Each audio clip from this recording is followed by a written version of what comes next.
America, and hello to our friends worldwide. Welcome to tonight's episode of Unsolved USA. You know, the stateside crime podcast, where we really get into those unsolved murders. We seek out and dive into the most chilling cold cases that will leave you curious. I'm tonight's host, Brandi. And hello, I am Quinn. Hello. Yeah, and we're heading over today to Royal Oak in the state of Michigan. Royal Oak is usually like a pretty quiet, nice place, right? But it was the scene of this really brazen kind of execution style murder 15 years ago now. And it's still unsolved. We're talking about Gary Lupiloff, though some people knew him as Gary Harmon. Picture this, summer afternoon, July 13th, 2010, and he gets shot. Just like that, in his own driveway on Ardmore Avenue. Broad daylight, one shot, and the killer, gone. Yeah, right. And Gary Lupiloff, he was not just your normal average guy. He had this past, a really complicated one, Brandi.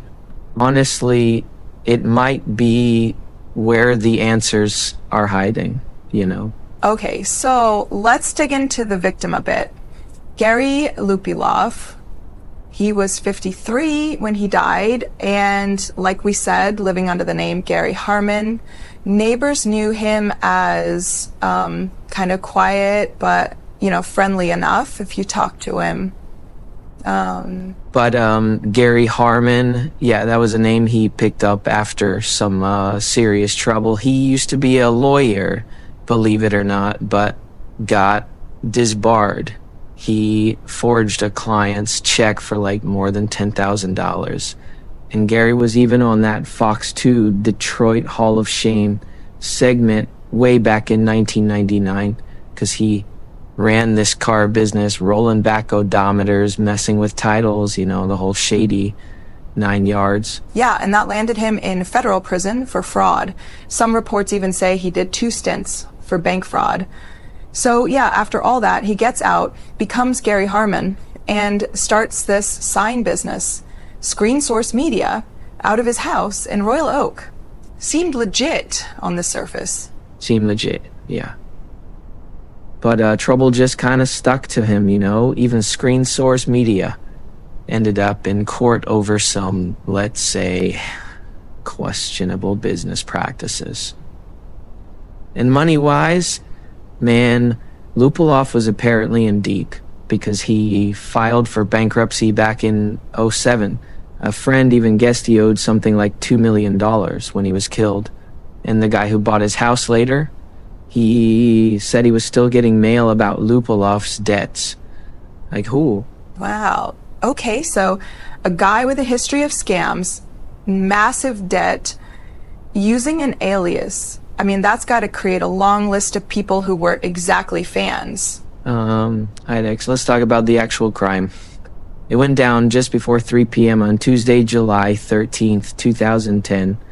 Lupiloff's out in his driveway on Ardmore, pacing around, talking on his cell, which apparently was a pretty normal thing for him. And then, bam, just one shot hits him in the back. One report said it went right through his heart. There was an employee inside who heard it, called 911. Lupiloff was still alive when they got there, but he died at the hospital not long after. And the police theory, it's pretty specific, kind of chilling, because they think the shooter was hiding out behind Lupiloff's house. His property backed up to this community education center campus, right? And it was summer, so the place was basically deserted. And the idea is the killer was pretending to like practice golf shots at this campus. Yeah. Like just hanging out, chipping golf balls, waiting for Lupiloff to come outside. Then moves near a tree, pulls a rifle out of the golf bag, takes aim, and fires that one shot. The bullet went clean through him, ended up in some mulch across the street. It does scream premeditated, don't it? The timing, the hiding spot, and the whole golfer disguise, using a rifle probably hidden in a golf bag. This was like a random thing. Very, very planned out. So, the Royal Oak Police Department, they're on it now, right? Early on, they're looking at reports about that golfer guy, obviously, but also maybe someone on a mountain bike and another person in like a black SUV or crossover. Hard to know if they were all connected or separate things. Yep. Yeah. Then about a month later, in August 2010, the cops released a composite sketch. It's the golfer guy, the person of interest. Description says, white guy, clean shaven, maybe 5'7" or 5'8", kind of short for a guy, you know, and he was said to be around 170, maybe 180 pounds, and wearing a dark baseball cap, some black wraparound sunglasses, and yes, carrying a black golf bag with at least one golf club. Things seemed kind of quiet for the next year, publicly anyway, but then, boom, this civil lawsuit pops up. Nationwide Life Insurance sues in June 2011 over a $500,000 life insurance policy on Lupiloff. They revealed that Royal Oak Police Department had actually told Nationwide that William Keene, Lupiloff's old business partner, the court docs reveal, in fact, that Mr. Bill Keene was set to get the insurance money and that he was also named as a prime suspect in the murder. Okay, yeah, but hold on, that prime suspect thing, it came up because of the insurance lawsuit, right? Right. It wasn't like he was charged with anything criminally.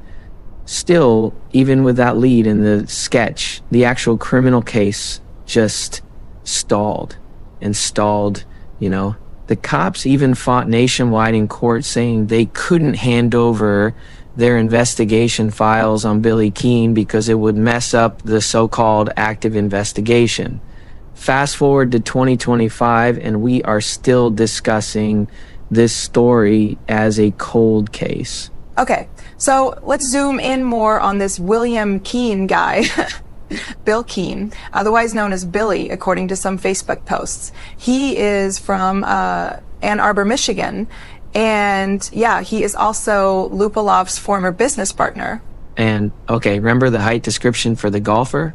He was short, 5'7" or 5'8". Well, guess what? People who apparently know Billy Keene say he's 5'7" or less. That feels really significant, you know? That definitely falls below the average height for a man. Definitely raises an eyebrow. So Keene's connection to Lupiloff started with a loan back in 2003. The exact amount is fuzzy. One source says 130 grand, another says 60,000. But everyone agrees on one thing: Lupiloff never paid it back. And that debt was supposedly why they set up the life insurance policy in the first place. So, yeah. After the murder and all this lawsuit stuff comes out, reporter Rob Wolchek actually talked to Keene on the phone, who tells him he has a solid alibi. And get this, Billy Keene says he only found out Lupiloff was dead when he saw it on the news. And yeah, Keene also claims he had no idea about Lupiloff's shady past until after the murder. Right. Okay.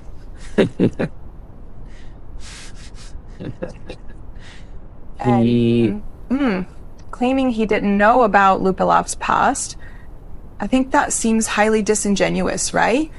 Because the guy was only disbarred, convicted of fraud, and publicly called out on the local news in their Hall of Shame segment. I don't know. You'd think a business partner involved in a big loan might have, like, heard something, you know? Seems maybe a little too convenient, right? Right. Like to claim ignorance after the fact. Crazy. Yeah. Right. And then we've got Jennifer Keene, who is Billy's wife. Yeah. She is also living in Ann Arbor in the state of Michigan. Oh. Jennifer becomes a really key player around 2007. Yes, totally key. Because about 3.5 years after that 500-gram policy started, some forms get sent to Nationwide. And these forms did two major things. One, they transferred ownership of the policy from Lupiloff himself over to William Keene. And two, they changed the contingent beneficiary, the person who gets the money if the main beneficiary can't, from Lupiloff's own daughters to Jennifer Keene. Yeah, yikes. Whoa. So basically, if Billy Keene couldn't collect the $500,000 for whatever reason, Jennifer was lined up to get it. And in that Nationwide lawsuit, Lupiloff's daughters didn't hold back. They straight up alleged that Jennifer Keene knew about William's supposed plot to kill their dad.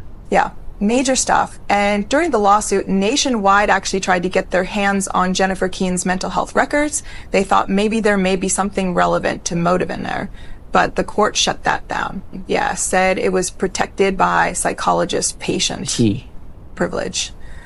So right, and there was also this mention that Jennifer Keene might have had some kind of professional license in Michigan, maybe for prescribing meds that had lapsed recently, actually in 2022, I believe. And well, we were reading some speculation that what was hiding in Jennifer's mental health and financial records was an expensive addiction that led to her pushing Billy into committing murder to pay for her habits. Again, this is speculation. If Jennifer had her license to prescribe medicine taken away because of her addictions, which could be relevant to the case, if true. Also, it was pointed out that Jennifer's Facebook shows she and Billy having a baby in 2009, a year before the murder, and we know babies cost a lot. But you know, the initial report couldn't really confirm the specifics from the public records I saw. So whether it is actually relevant, we can't say for sure. Okay, let's just really map out the money trail here, because it seems super duper important to how this whole thing unfolded publicly. First, you've got the big debt Lupiloff owed Keene. Yeah, check. Then the $500,000 life insurance policy. Originally, Lupiloff owned it, and Keene was the main beneficiary as a means to cover his debt, and Lupiloff's daughters were the backup beneficiaries initially, right? Yep. Then in June 2007, those huge changes. William Keene takes ownership, starts paying the premiums himself, and Jennifer Keene bumps the daughters out as a contingent beneficiary. Now the Keenes basically have total control in all the financial interest. Fast forward to July 13, 2010, and Lupiloff is murdered. And then July 15, 2010, literally only 2 days later, for heaven's sake, William Keene files the claim for the $500,000. $500,000, wild. And pretty quickly after that, Royal Oak Police tells Nationwide, hey, this Keene guy, he is our prime suspect, which naturally leads Nationwide to file that big lawsuit in June 2011, basically throwing their hands up and asking the court who the heck gets this money. And that lawsuit got messy. Nationwide argued maybe the whole policy was bogus from the start if Keene planned the murder, and the two daughters of Lupiloff pointed to Michigan's Slayer statute, right? The Slayer statute basically says you can't profit from killing someone, and the daughters, they were saying the Keenes were responsible and shouldn't get a dime, obviously. They even claimed those 2007 policy changes were faked or forced. Yeah, but here is the kicker. This whole legal showdown, which was apparently heading towards a jury trial, specifically on whether Keene planned the murder, just fizzled out. They settled out of court confidentially. So we have no idea who got the insurance money or if no one got the money. Yeah. So, while Lupiloff definitely seemed like the kind of guy who might have made other enemies, that $500,000 insurance policy, it's the clearest, most documented reason why William Keene might have wanted him dead. Okay, how about we go to the sketch for a second? The description tells us it was a white guy who's clean shaven, 5'7" to 5'8" inches tall, weighing 170 or 180 pounds. He was wearing a hat. He sported wraparound sunglasses and sort of hiding his face, I guess. And William Keene, or as many know him as Billy Keene, is reportedly 5'7", right? That height lines up. That's a fact. That is a short height for a man, right? Below average, yeah. But comparing faces is where it gets tricky. The guy in the sketch had the hat and sunglasses on.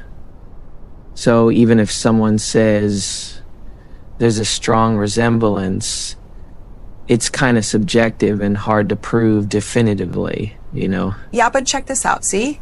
Hold on a sec. You see that? Someone sent us this image of Billy Keene from Facebook. This is actually... Wow. Kind of scary. I mean, look at his face. That is crazy. And look at the sketch. Wow, really crazy, like, Brandi. It is kind of crazy similar, right? I know this is just speculation, but it is just too similar. Way too similar. Which leaves us, well, kind of where we started.